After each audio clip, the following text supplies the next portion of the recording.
รักษามัคคี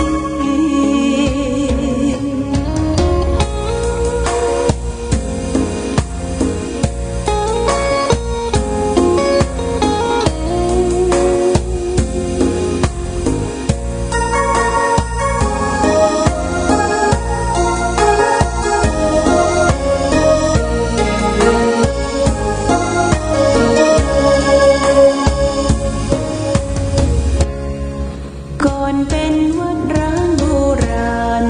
สืบสาน2524พระมหาราชครูเกษราปัญญาปรมาติกาจารย์จากวัดดภัยเชียงใหม่สืบสานเวลาผ่าน131 ปีนานไกล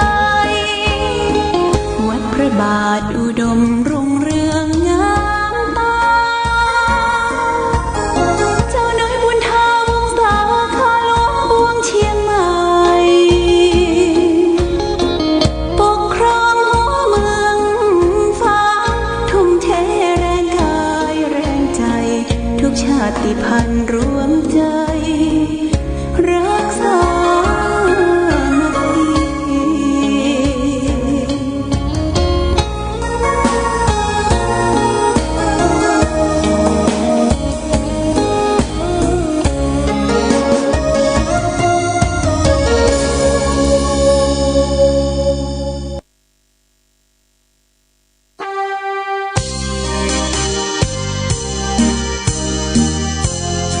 เ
เจริญสุข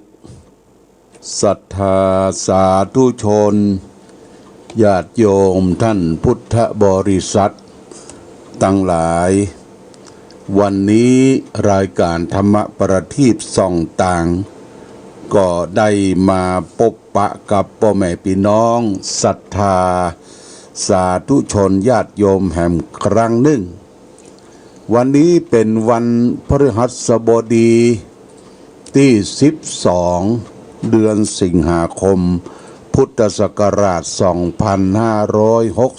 2564ซึ่งตรงกับเดือน11เหนือเดือน9ใต้ขึ้น4ค่ำวันนี้เป็นวันที่12สิงหามหาราชินีซึ่งเป็นวันแม่แห่งชาติเป็นวันพระราชสมภพของสมเด็จพระนางเจ้าพระบรมราชินีนาถหรือเรียกว่าเป็นวันเฉลิม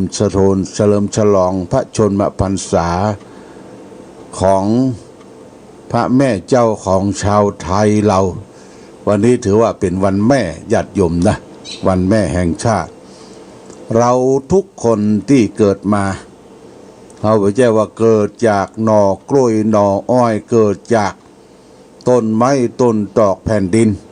เกิดมาจากแม่ผู้ให้กำเนิดเกิดเฮามาคำว่าแม่นี่สำคัญเปิ้นจึงเอาแม่เนี่ยเป็นคำแรกมาตั้งเป็นแม่ทัพนายกองแม่น้ำแม่อะไรอย่างต่างๆเพื่อมีความหมายเพราะฉะนั้นแม่ผู้บังเกิดเกล้าแม่ผู้กำเนิดเกิดธรรมาจึงมีความสำคัญองค์สมเด็จพระสัมมาสัมพุทธเจ้าเมื่อพระองค์ได้ตรัสรู้ธรรมพรรษาที่8เนี่ยญาติโยมนะพระองค์ก็ขึ้นไปโปรดพุทธมารดาแม่อยู่ที่สวรรค์จันดาวดึงส์ได้ไปโปรดพุทธมารดา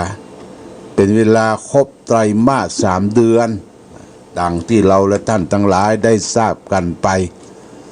โดยพระอภิธรรม7คัมภีร์ได้โปรดโยมแม่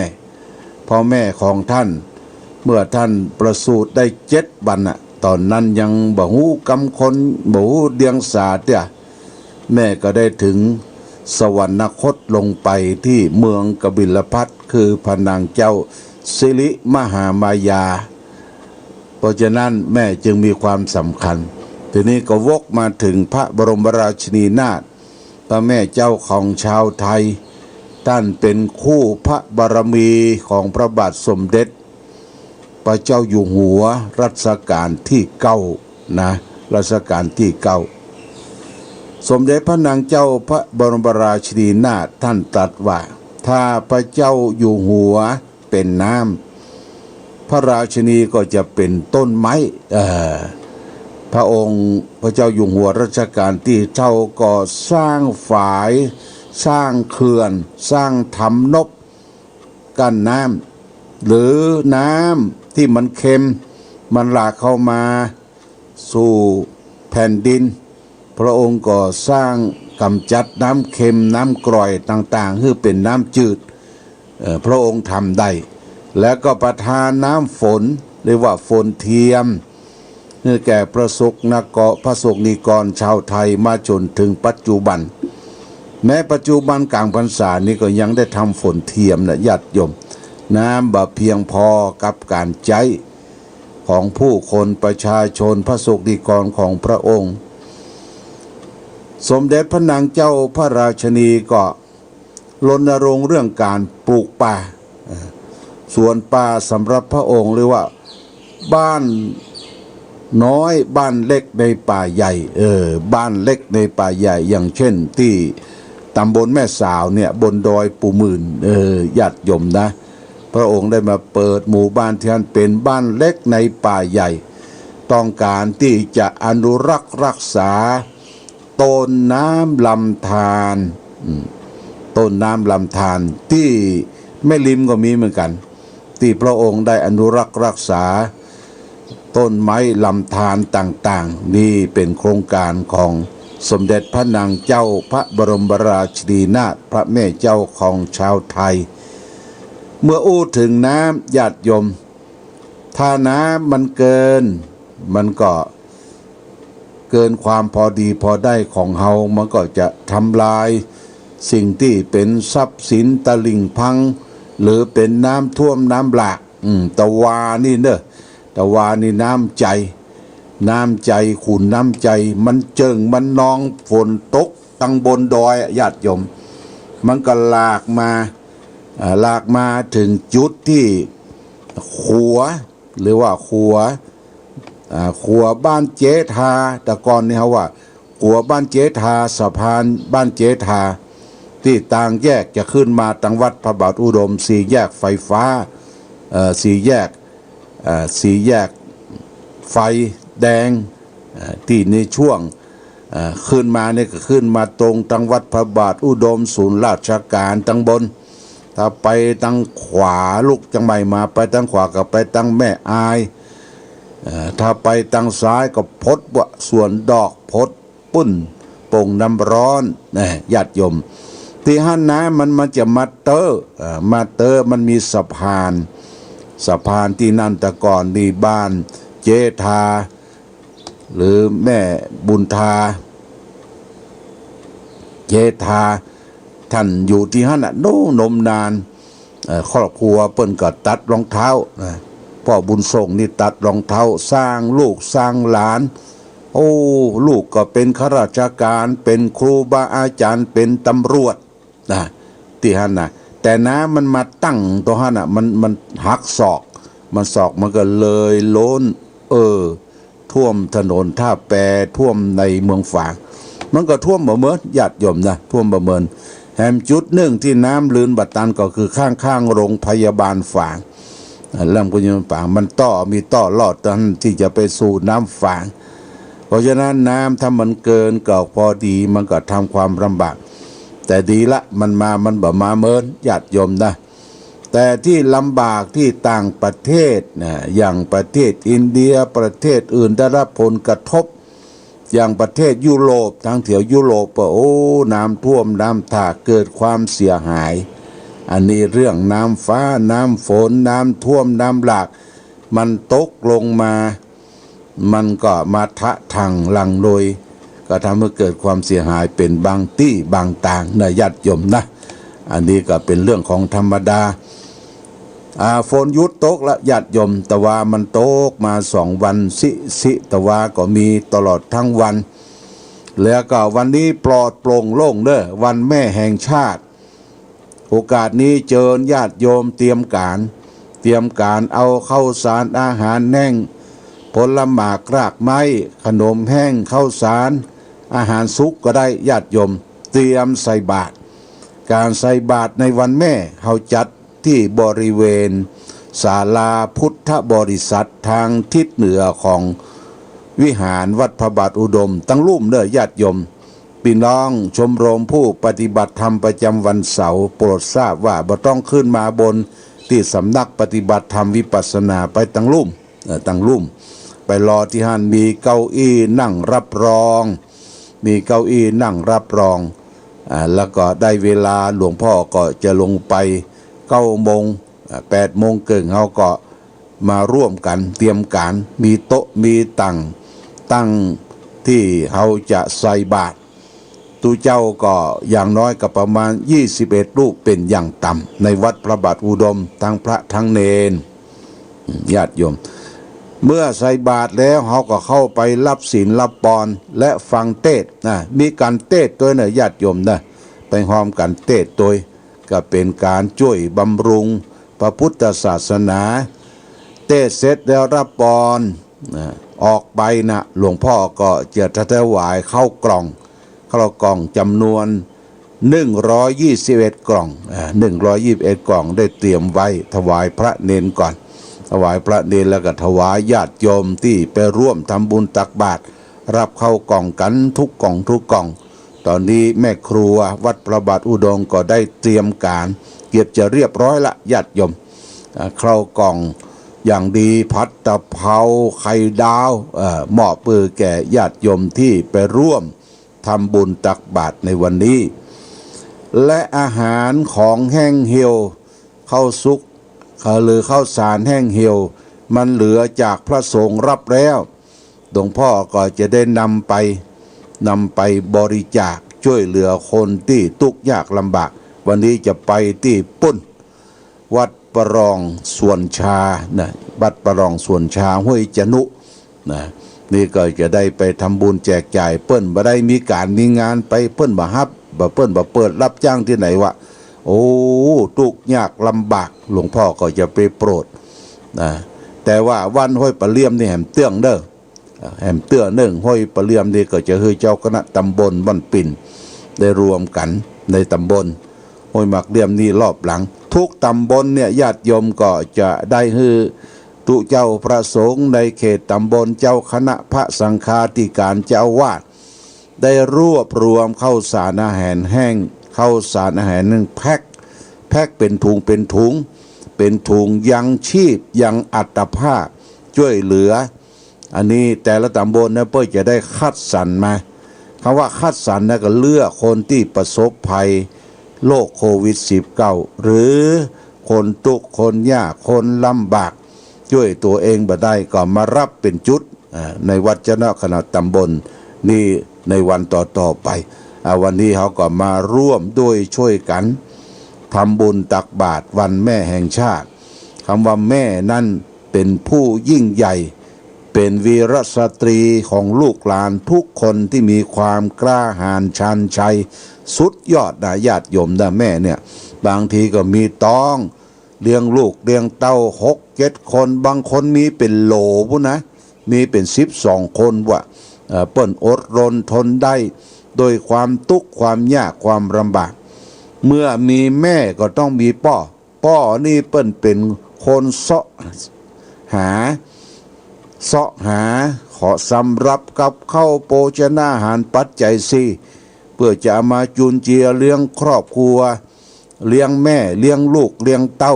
พ่อก็มีความสำคัญเพราะฉะนั้นวันนี้ทางสำนักปฏิบัติธรรมแรงที่21นี่เต้ากับพระคุณของพ่อ21นี่พระคุณของพ่อ21ถ้าปิ้นแหม12เป็นพระคุณของแม่เนี่ย2112นะญาติโยมเป็นพระคุณของพ่อของแม่วันนี้เชิญชวนเด้อญาติโยมเด้อญาติโยมทำบุญตักบาตรร่วมกันณที่ศาลาพุทธบริษัทของวัดพระบาทอุดมทางทิศเหนือทำบุญเสร็จแล้วหลวงพ่อก็จะได้มอบเข้ากล่องคือแก่ญาติโยมเตรียมไว้100 กว่ากล่องนะถ้าคนมาถ้ามันเกินก็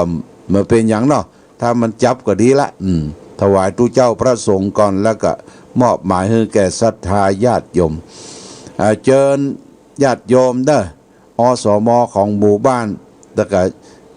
เตรียมเจลเตรียมอย่างมาตัวเจลทั้งวัดที่ก็มีเจลล้างมือก็จะได้เตรียมลงไปตีมาล้างมือล้างอย่างก็ใส่บาตรตุเจ้าพระสงฆ์ก็มีแมสปิดปากปิดจมูกไปรับบิณฑบาตนะญาติโยมนี่ป้องกันโรคโควิด -19 เขาใช้เวลา9 โมง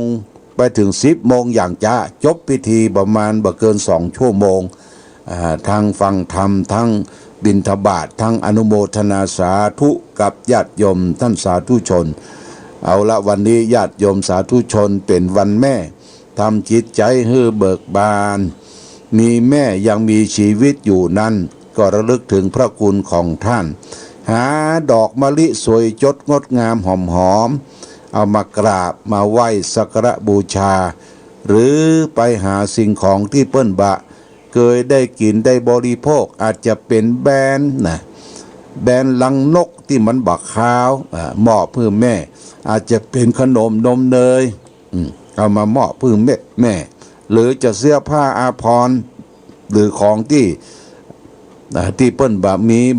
บ่เคยใจเขาก็มอบเพื่อแม่เป็นของควรวันแม่แล้วแม่ได้ลมหายตายจากไปญาติโยมนะได้ตั้งใจทำบุญอุทิศส่วนบุญส่วนกุศลเพื่อแก่ท่านนี่เป็นคือว่าเราได้ปฏิบัติในวันแม่แห่งชาติทุกครั้งทุกปีนั้น เราได้มานอนกันที่สำนักปฏิบัติธรรมไหว้พระสวดมนต์เดินจงกรมเจริญสมาธิภาวนาใส่บาตรฟังเทศน์แต่ปีนี้ย่นย่อเหลือ2 ชั่วโมงญาติโยมนะทำบุญตักบาตรแล้วก็สมาทานศีลรับศีลฟังเทศน์ประมาณสัก15 นาทีแล้วก็รับพรแ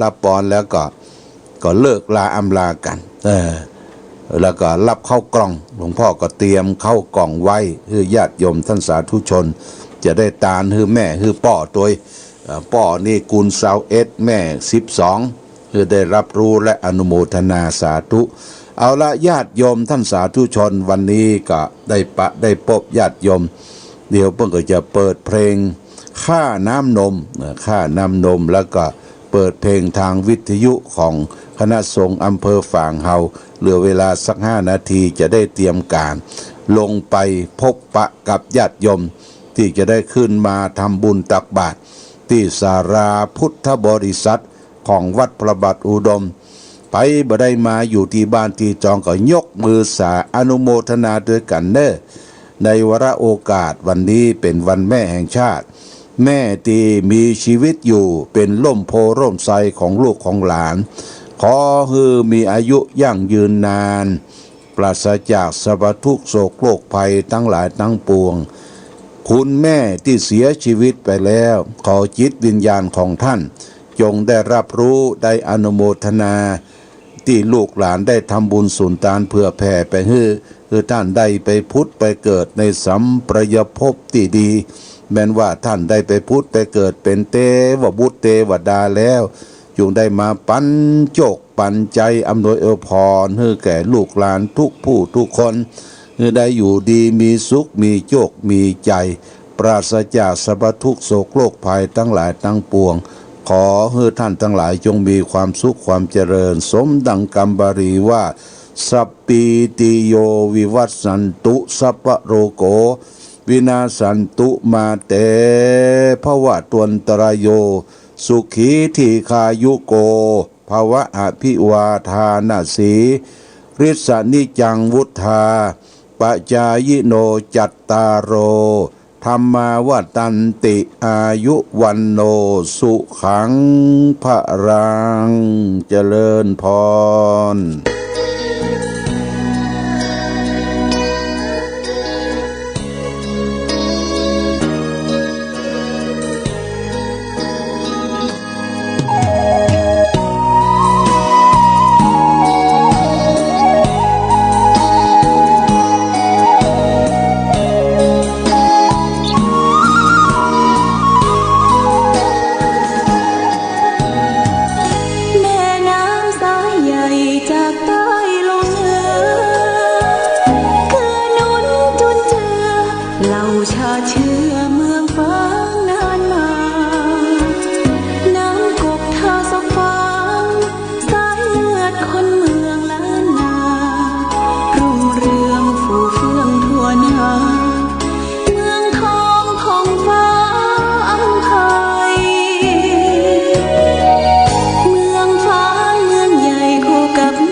สิทธิ์เนินนานอนุรักษ์คงไว้น้ำบ่อสาวาวัดพระบาทอุดมศูนย์รวมทางใจอนุสาวรีย์พระเจ้าฟ้ายิ่งใหญ่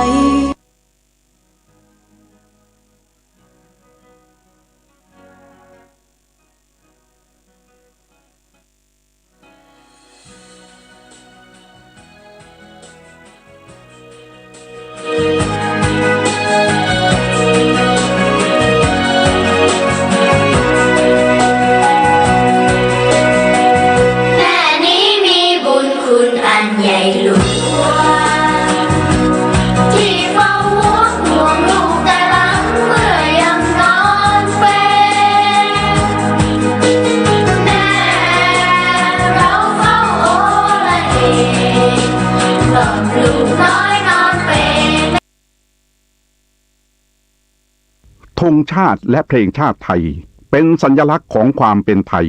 เราจงร่วมใจยืนตรงเคารพธงชาติ ด้วยความภาคภูมิใจในเอกราชและความเสียสละของบรรพบุรุษไทยประเทศไทยรวมและเนื้อชาติไทยเป็นประชารัฐผ้าไทยของไทยทุกส่วนอยู่ดำรงคงไว้ได้ทั้งมวลด้วยเพลล้วนหมายรักษาพันยินไทยนิรักสงบแต่ถึงรบไม่กล้าเอกราชจะไม่ให้ใครคุมขี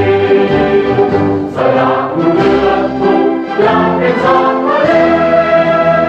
พลังประเทศชาติไทยต้องเวทีชัยชโย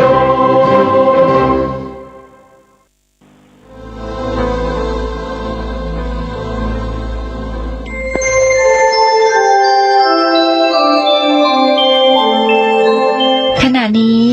ท่านกำลังฟังสถานีวิทยุกระจายเสียง FM 104.5 เมกะเฮิรตซ์ขอความเจริญในธรรมและความผาสุกทางใจจงได้มาบังเกิดมีกับท่านสาธุ